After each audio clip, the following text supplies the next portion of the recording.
history, obviously, in dancing and kind of being in that space. How did this come about?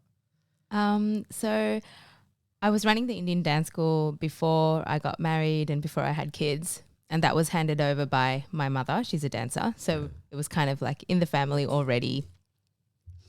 And then, so the dance school was very fulfilling. I was contributing to the South Asian community, especially the females, helping them connect, with Western dancing as well as our cultural dancing.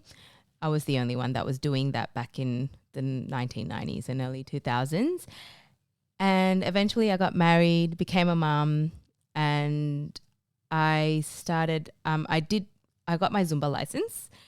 And I was teaching mums and just, South Asian women, and I felt more connected, especially after becoming a mum. Yeah. So you had to get a license, Zumba license? Yeah. So to teach. Seriously, like the Zumba license is like a 1-day course. Right. But there's no prerequisites. Right. But what is that, because that allows you to practice the way that they do it? Yeah. Zumba classes? Okay. Yeah. Okay. So they have like their little program. Yeah, program. And I was like, and they supply the music. So like Colombian music, reggaeton, like they supply all of that. So I was using all of the material that they gave to me. And then we were dancing to it. And obviously, Janani being in the Sri Lankan and Indian community, a lot of my clients were from that background. And we were dancing to it. And then we were like, oh, it would be nice if we danced to like Tamil songs and Bollywood songs. So then I just decided to choreograph fitness, like style, like dance fitness moves. Yeah. To I'm listening to you. Keep talking. I just want to put the wall. Yeah, go on. Yeah. So like basically we wanted to connect to the music. Yeah. And so I just decided, hey, I'm just going to try a couple of Bollywood songs and Tamil songs, and it just went off. Like it was like having a party in a small room with a bunch of ladies, and we were just dancing. With the ladies, were they general like people from like the Tamil community, or was okay. So that's how like kind of the demand came. Yeah. And then it was like, I think they just realized it was more than just coming for their physical health. It was also for their mental health as well. Yeah. And over the years, it's become very, very, say popular among the South Asian community, like the Indians and Sri Lankans. I do this for ladies. I mean, it's an open. Sorry about that. Yeah. Yeah. It's so basically like what I offer to the ladies is not just dancing. Yeah. Well, you gotta do that first in order to kind of reap the rewards of like all the other things, right? Which is the mental aspect and feeling better and generally, like for their mental health, right? Like just but just like I guess it's you don't really get to.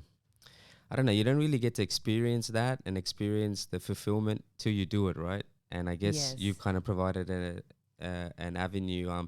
Because honestly, it's just great to see. Like we never lose the kids in us. You know what I mean? Like we never lose that bit that we enjoy. Having fun. So I guess to find an avenue for. And, you can attest for it. I mean, most migrant families probably go through it, but just even like our parents and our grandparents and even just to get them involved, like it's a big thing. You know what I mean? Yes. Yeah. I think also being Tamil and our nature is we're kind of risk averse. Like we like to stick to the safe, what we know. The outcome. So when I started dancing, and it was my full-time job by the time I was 24. So I quit my accounting job and I started doing dancing. So I didn't realize that was, at that time when you're that age, you're so naive and you're like, I'm just doing what I'm doing. But now when I look back at it going, wow, I've done all of this, started my own business. I mean, like turned my mother's little dance school into a big business. And it was not just teaching dance to kids. It was also teaching them to embrace their culture, giving them confidence, and wherever they felt, that void or like that anxiety or like they had problems at home or at school, we were there for them through dance. And I think that I never saw it that way when I was that age. Yeah. You mean Yeah. you never saw dance that way? Yeah, never saw dance that way. Is that because you were kind of expected to do it? I was just so like, I think so passionate about dance. Okay. I was just really like, after developing the skills of my students, and I didn't know the impact I was making mentally for them, emotionally for them, until they grew up and they tell me now when they bump into me, they're like, Janiaka, you have made such an impact in my life. Like, if you weren't my mentor as a dance teacher, I don't think I'll have the confidence, or I don't think I would have had the courage to start my own business.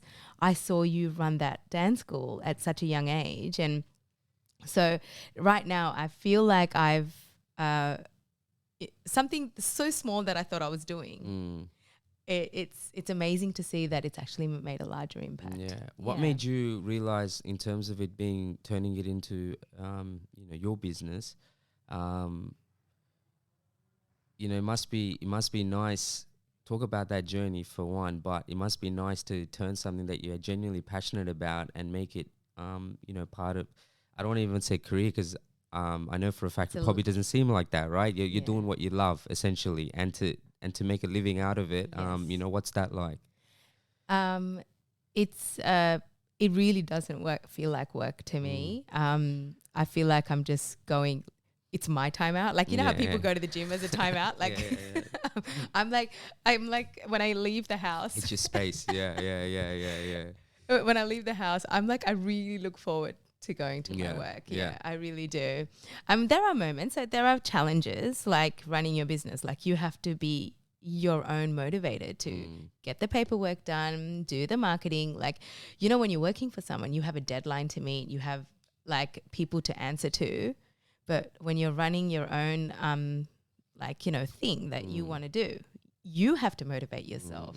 You have to put those deadlines in. And it's so easy to be like, I'll just do it later. I just want to spend extra time with the family, or I just want to go out with my friends. Like, but you have to develop that self-discipline. What was like the early beginnings like? Was it that something you had to learn to juggle with? Because I feel like a lot of things you don't know till you kind of go through it. So, you're talking about, I'll leave this for later, I'll go do this, etc. Was that some of the things that mentally you had to kind of get yourself kind of focused about?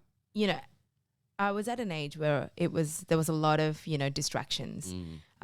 Between the age of 20 to 24 is when I started running the school, but I went full time at the age of 24. But to establish it to go to full time from the age of 20 to 24, there was a lot of sacrifices I had to make. Like, friends were going overseas, traveling, exploring. I didn't get to do all of that, but I never thought I was missing out. I think I was looking at the bigger picture. So now that I'm a mum, I feel like I'm lacking that discipline, but it's you can't be perfect. There are moments in your life where you have control, and then there's moments where when you don't have control, you just have to be easy on yourself. And so because I did all of that hard work at the start, now I'm a lot easier on myself. But I don't feel guilty, like, because I did the best that I could. But it is hard sometimes. I feel like as I'm getting older, the discipline is kind of. But it's also probably you will probably work things out. You don't stick to something like this or something that you're passionate about for so long without finding out how to balance everything. And sometimes I think you tend to operate at a level like, I should be doing something, but sometimes I think you just got to let things flow. It's something, someone that I work with in terms of like from like a health perspective, like meditation things. I was having a chat to him, and I was like, I had to kind of, me being a first time dad, because how many kids do you have? I have two. Two, right? Yeah. Shout out to Tibbs as well. That's my brother, man. But yeah, just being a first time dad, like just that whole, I don't, it'd be interesting obviously to talk to, TB one day about it, but just, that just letting it all flow. Sometimes things aren't moving at the pace you think you should be moving, you know what I mean? 100%. But I think sometimes you got to let things flow, and Yes. it's also scary because you're like, man, am I just too chill? Like, but you got to, I don't know, smell the roses, man. It really depends on your personality as well. Yeah. Like, I remember like when I first became a mum, before baby, it was like I can do 10 things in one day. And then after baby, it's like, if you got the 3 things done, you did a damn good job. So like it's an adjustment. Yeah. But again. What was that like being a mum, and then even just and I'm sure you're going to touch on it, and you're actually touching on one of the questions my wife specifically wrote down for you, which was this one. Yes. Yeah, so you kind of segued into motherhood, but yeah, what was that balance like? What was your mindset like initially, and just knowing that you obviously have, this takes time as well, right? And then finding that balance. Talk a little bit about that. Yeah, those challenges. As soon as I found out I was pregnant, the school was obviously running full time, and I was doing Zumba, teaching kids, and like I have a lovely staff, and my mother is also the backbone of the business. So leading up that 9 months, there was a lot of planning and a lot of, setting standards, setting like, staff members to do their parts while I'm on my mat leave. But to be honest, when you're running a business, it's really hard to be on 100% mat leave because you're so invested in the business.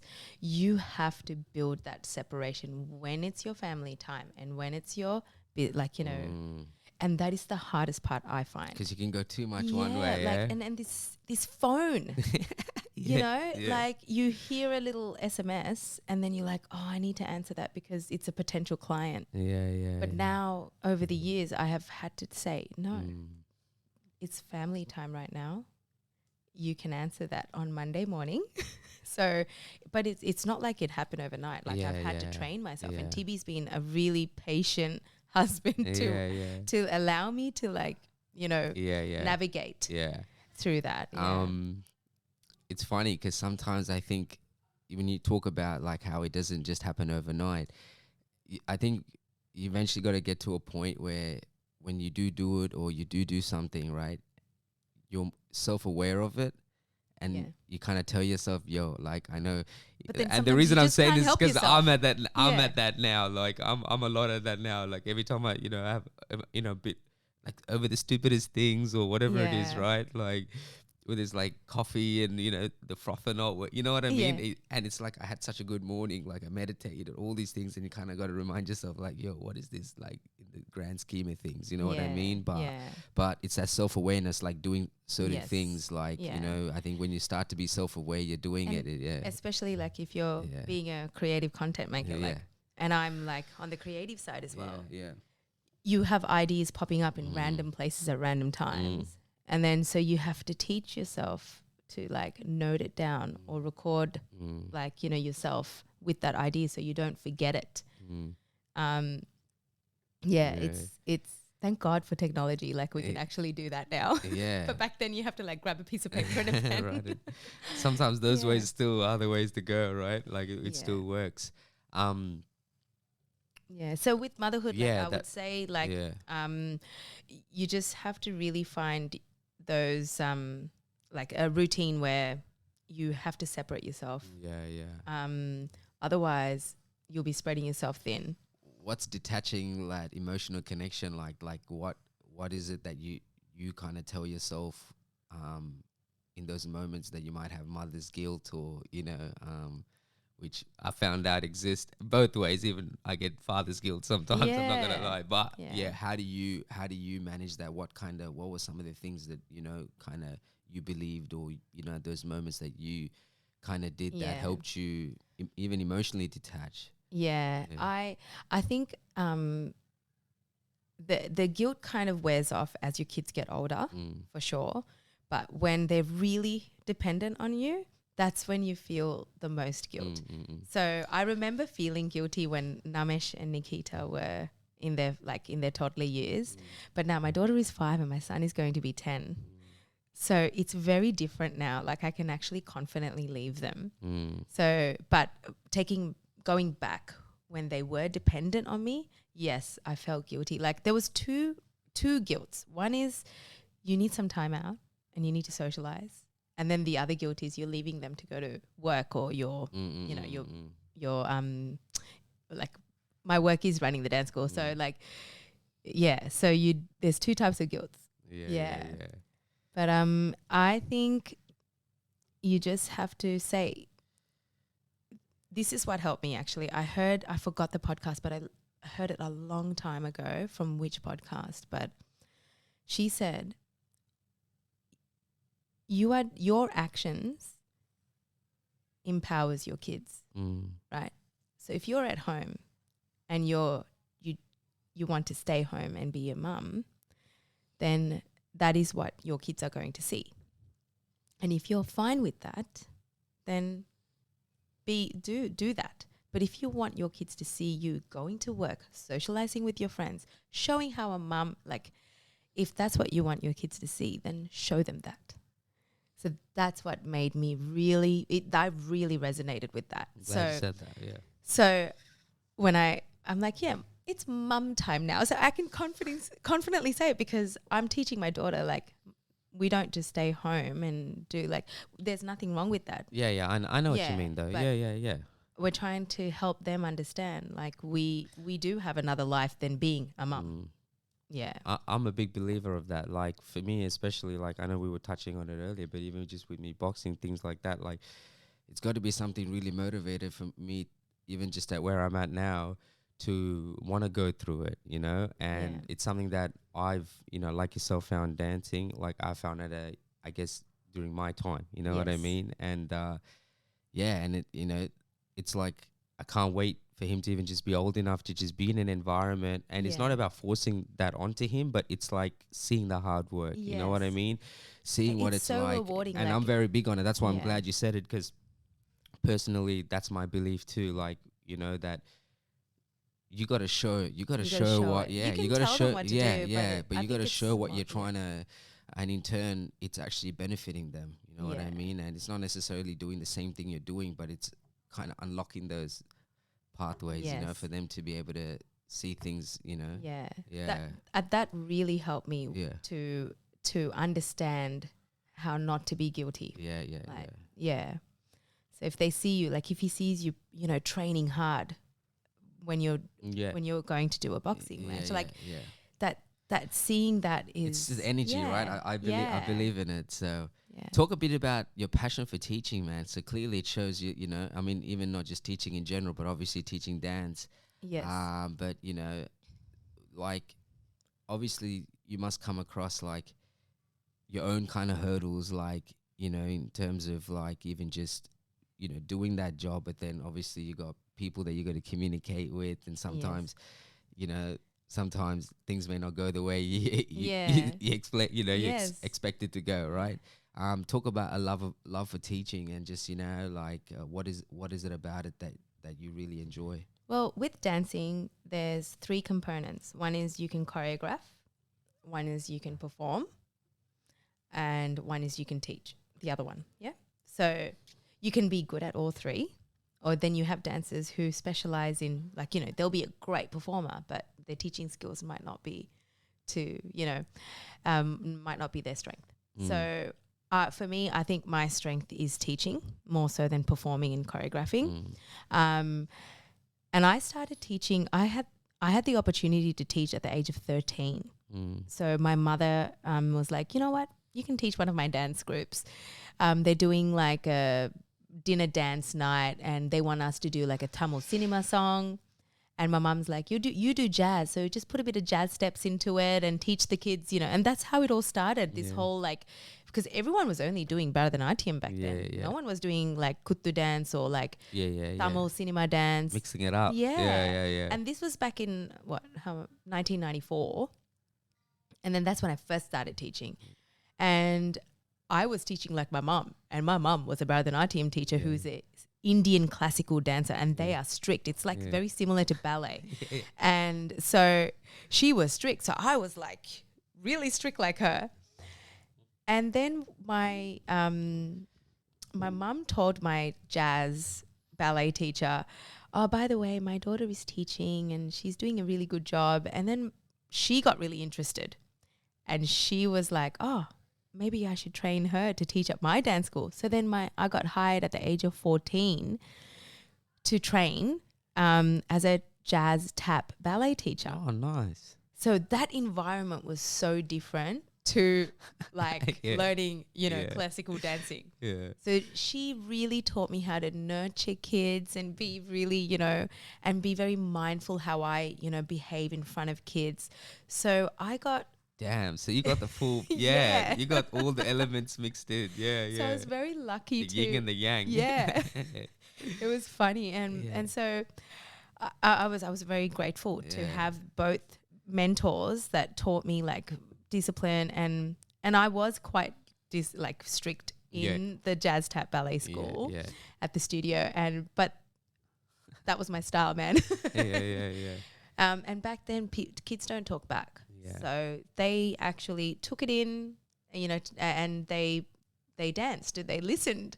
But now, society has changed. Kids are more sensitive. They're more aware of, So do you deal with that? Have you had to deal with that situation? Yes, I've had a lot of, especially when it comes to people that don't 100% understand what Bharatanatyam is, and they send their kids to me, and then if I am very, firm with them, or they didn't do their homework and I get very upset with them, it's not the kids that I think are upset. It's more the parents. So I find running the dance school and the parents are involved, that's when it's really hard. That's when the challenges lie.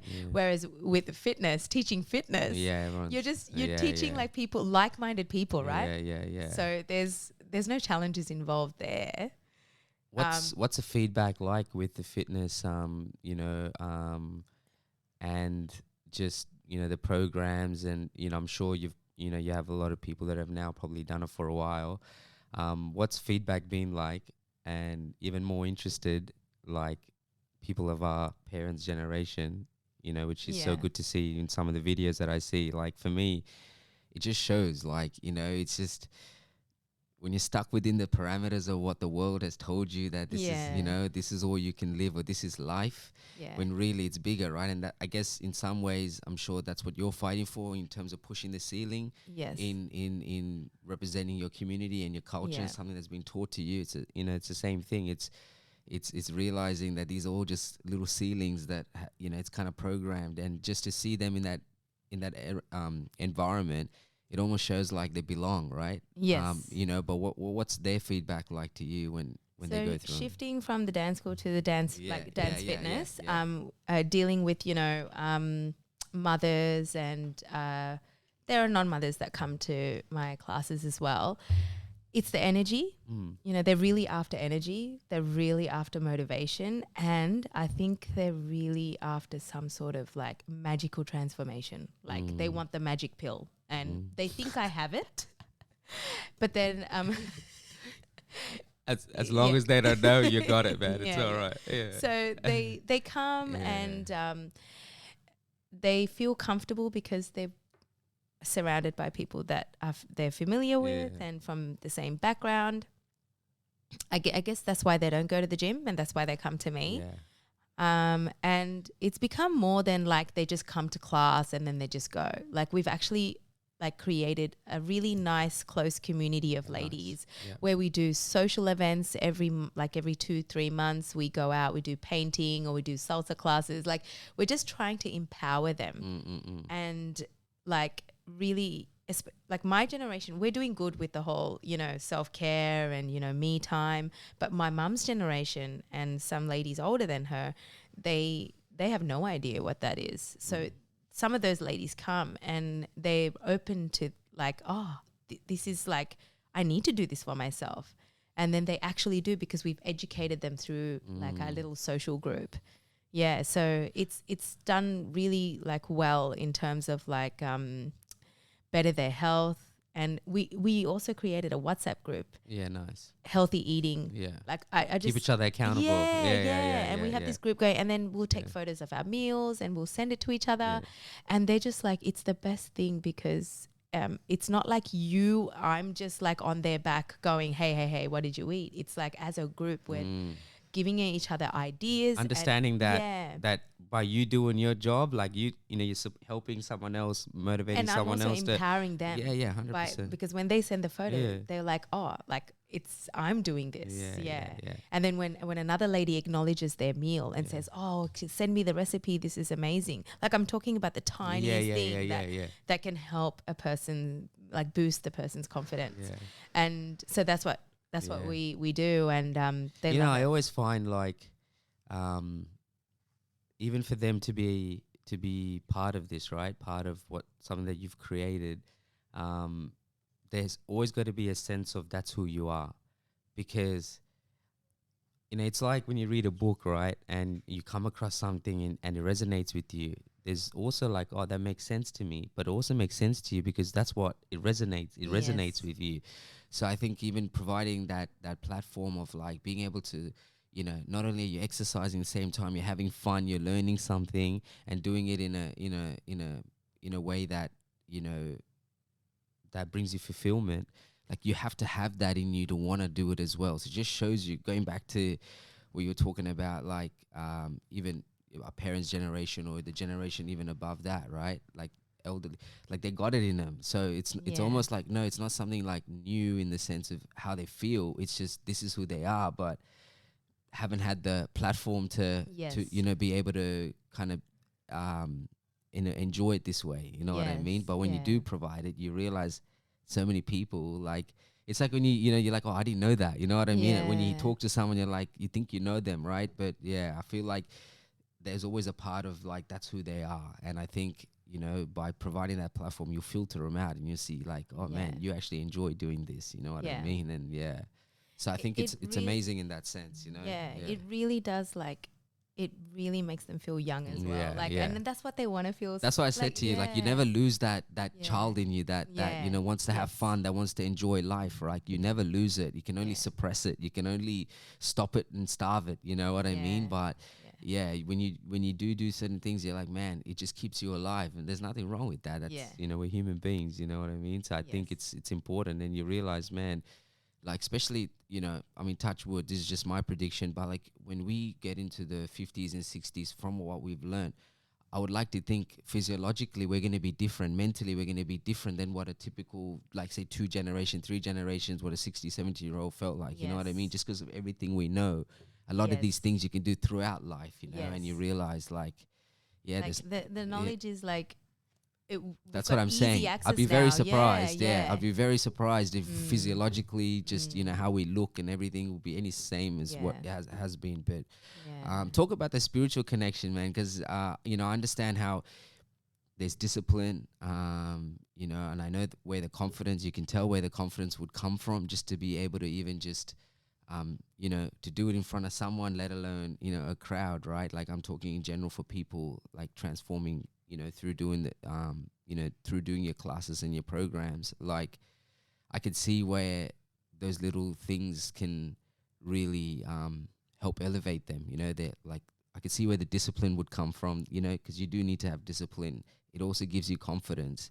And at the same time, I think all those little things are gonna make up. It'll just add on to all the other things you do in life. You know what I mean? Yes. It's like everything else you do is kind of comes from that same discipline. So like we were talking earlier about like boxing, and we're talking about podcasting. It's the same discipline. It's like, okay, consistency. And before you know it, little things will move around. But with that comes, I feel like you need to have some sort of spiritual connection. I know dancing enough to know that's a big aspect. Talk about what that means to you, just a spiritual connection to what you do. It's a tough question.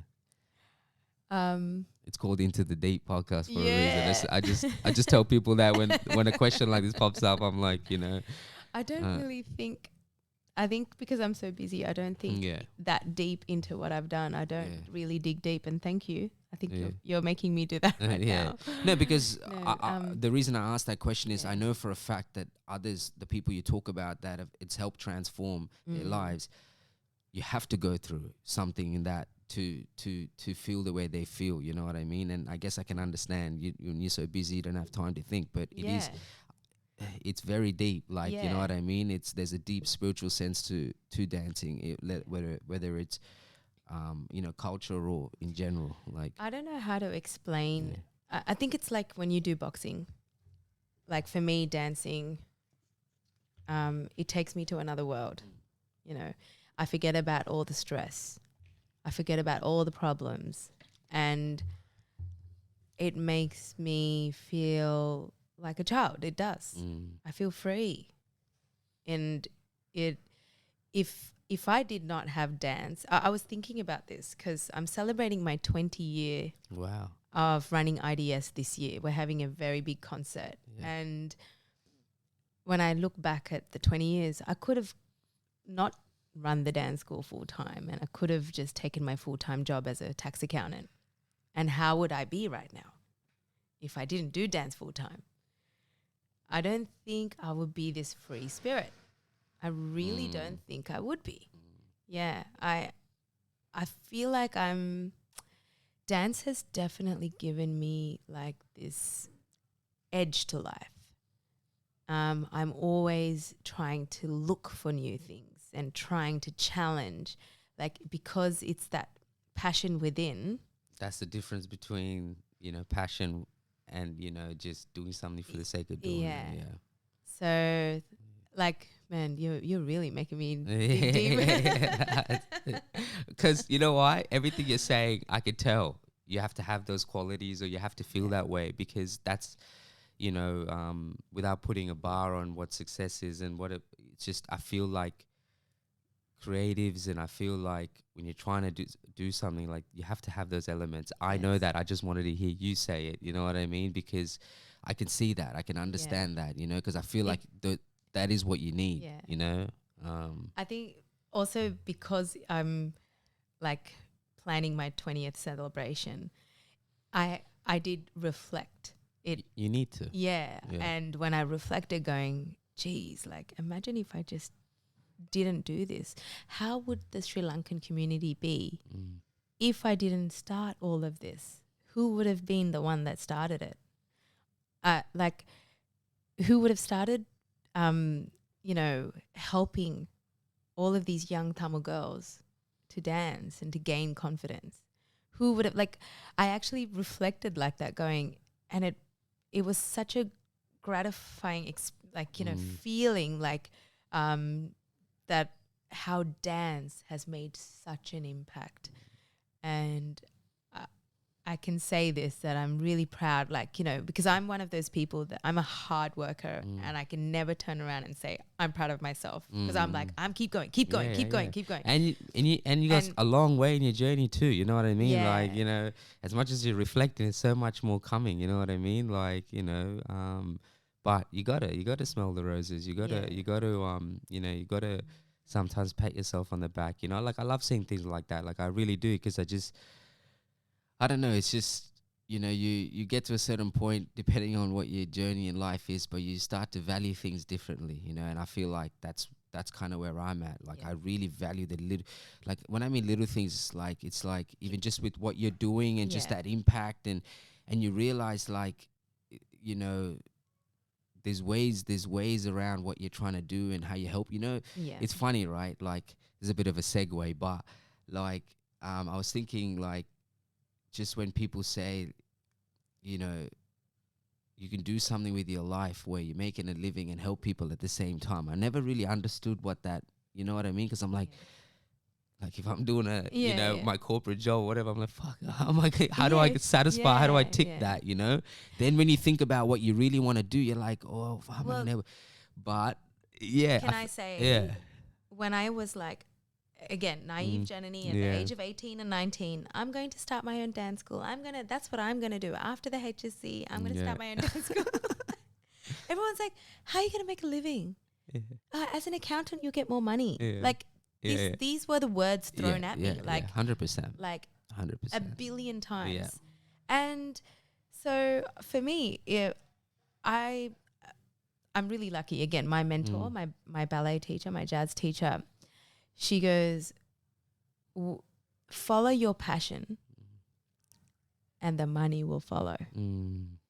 She wrote that in my employee handbook, and that stuck by me. And I said, no, I'll be fine. Like, I never did it for the money. I did it for my happiness. And no one can take that, you know? So some people work for financial motivation. Some people work for, you know, I don't know, for prestige or like, but again, like you said, bottom line is what do you value the most? What satisfies you? What gives you life?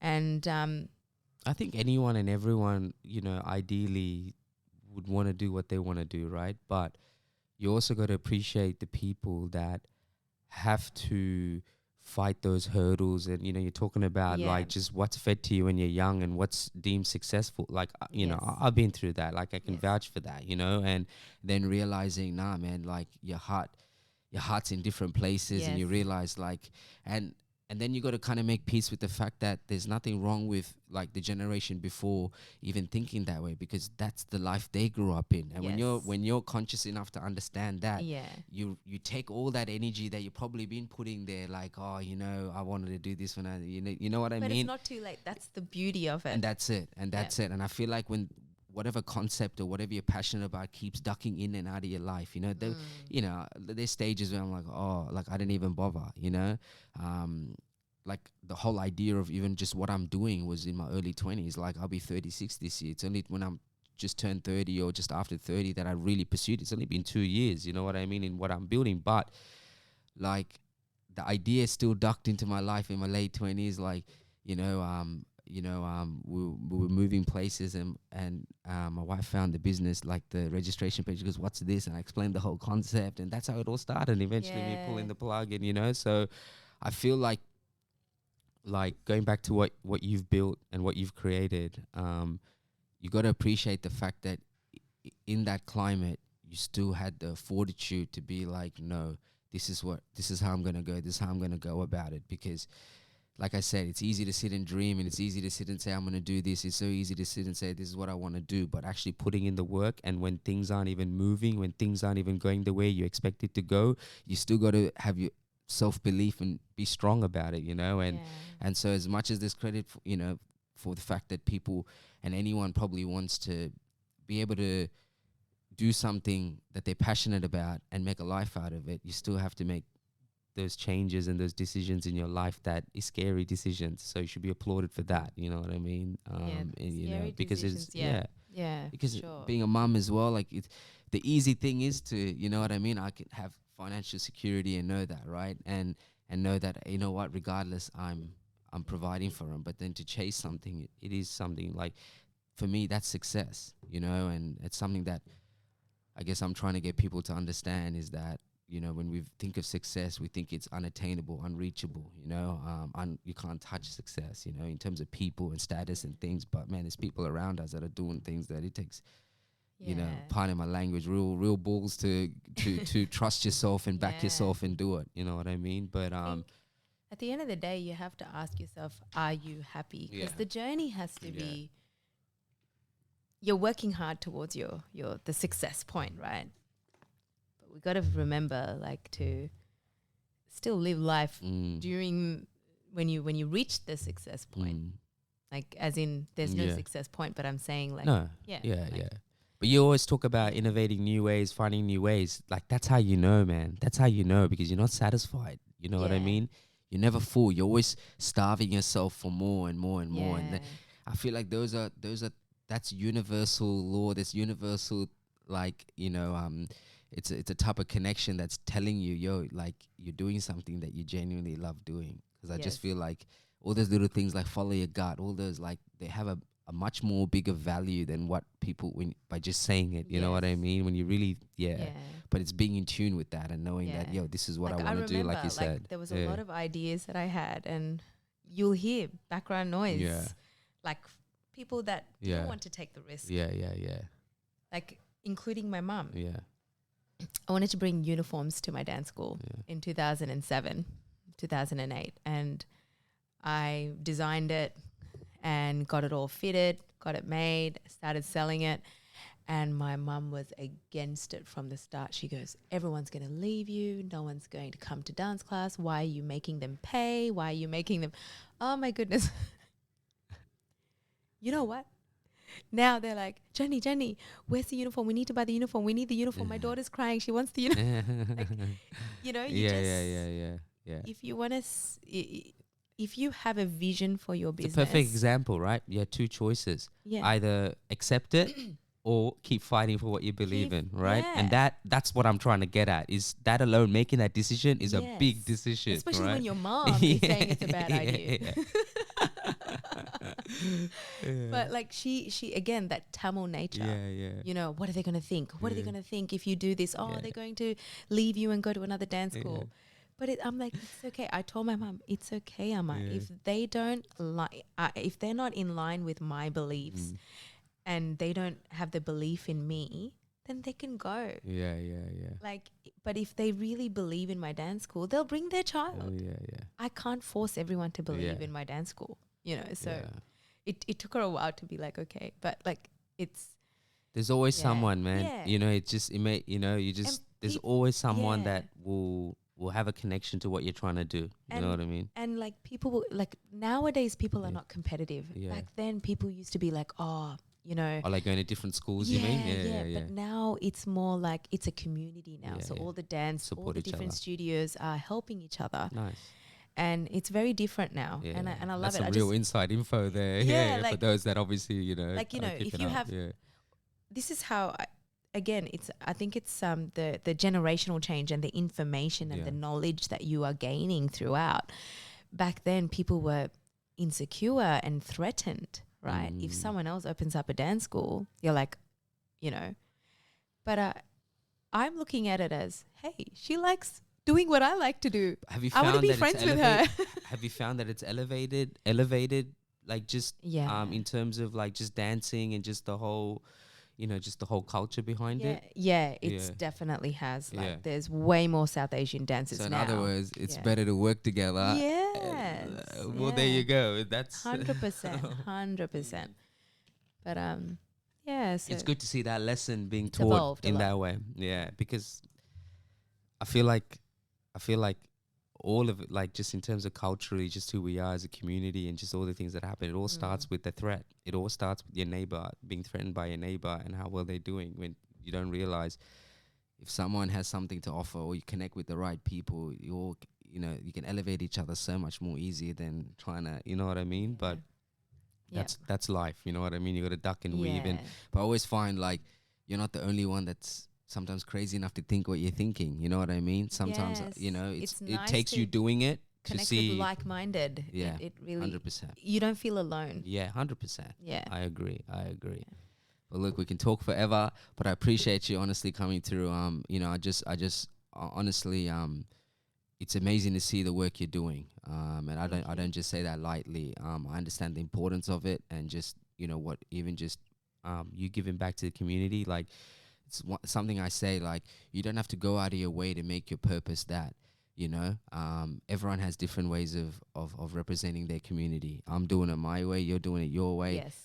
But, you know, one beautiful thing about what you're doing is to, you know, we physically can see how it's improving, even just in general overall feeling, and, you know, for women from our culture, and also like the older generation. You know what I mean? I think that's the most amazing thing to see about it. And I'm sure the people around you tell you how important it is, but I hope you know how important it is. And, you know, I have no doubt in my mind that you're going to keep finding ways to, you know, Get Fit Janani. As long as know. these 2 feet don't give up on me. You'll be all right, man. You'll be all right. By then, technology would have risen. Who knows? You can 100%. get the actual magic pill. You know what I mean? Just for 1 hour session. Yeah.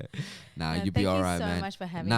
I appreciate it. I appreciate you giving me your time as well. It's given me the opportunity to reflect as well. Yeah. And, you know, as a mum and as a busy business woman, like, sometimes you just need to put the brakes and just reflect. And today has been such a wonderful session. Thank you. No, I think it's important, and I've always, wanted to, not, obviously I just start off with a lot of, fighters, etc. But, just even sisters from my community and just what they're doing, it was important. It's not just to do it for the sake of doing it. I really do like what you're about and what you're doing, and I think it's important, like you said, to reflect and to really understand the impact you're making. Sometimes you just, you're too busy to even do that, Yes. And I think once in a while it's good, you know what I mean? Gives you extra motivation for whatever the next, 5, 10 years. Yeah. So, but I'm sure we'll chat again, man. I'm sure you're gonna do something even more globally crazy with what you built, and I have no doubt we'll be chatting again. Thanks, Jana. Thank you so much for having appreciate me. It. All the best. I wish you all the best with appreciate everything it. that you All do. good. All You're good. doing fantastic. Thank you.